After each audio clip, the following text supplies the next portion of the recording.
First basic trig graph, sine and cosine, I'm just going to do using a t-chart basically. And at this point you should be pretty comfortable figuring out what the values of sine and cosine are.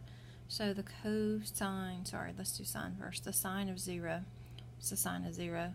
You remember our quadrantals? We've got 1, 0, we've got 0, 1, we've got negative 1, 0, and then we've got 0, negative 1. So if I'm looking at this, remember that the sine is my y value, so the sine of 0 is 0, the sine of 90 is 1, the sine of 180 is 0, the sine of 270 is negative 1, and then back to 360 degrees, I've got the sine of 0 is 0.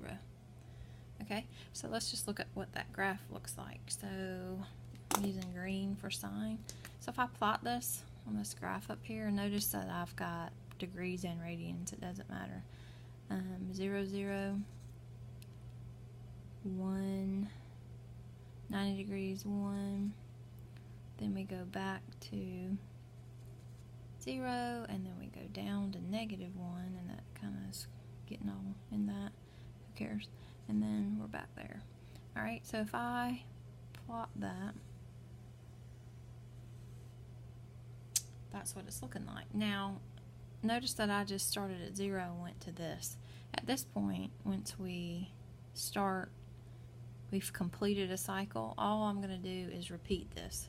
This is why it's called a periodic function, because if I just took this little bit right here, I could just tack it on either way.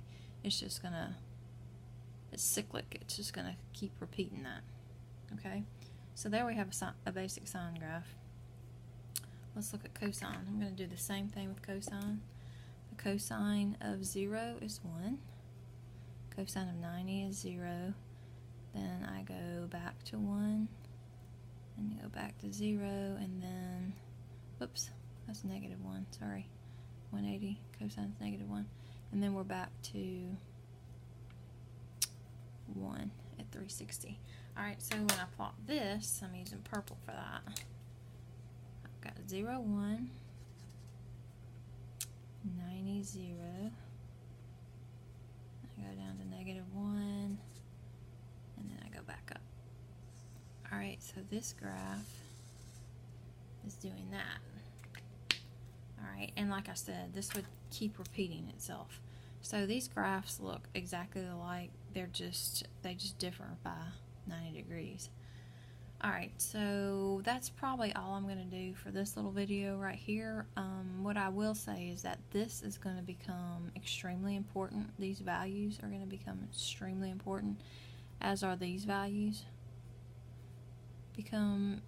going to become extremely important, so make a note of that, because this is how I'm going to teach y'all how to graph these trig functions.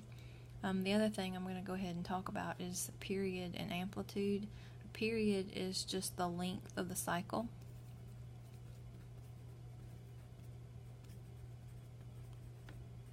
And like I said, both sine and cosine, if you'll look where it starts and then stops repeating itself, both sine and cosine have a period of 2 pi or 360 degrees. The amplitude is the height of the graph. And if you'll look at these graphs, look at this graph, this is going up to 1, then down to 1. So we would say the height of this graph, the height of sine and cosine, that's 1.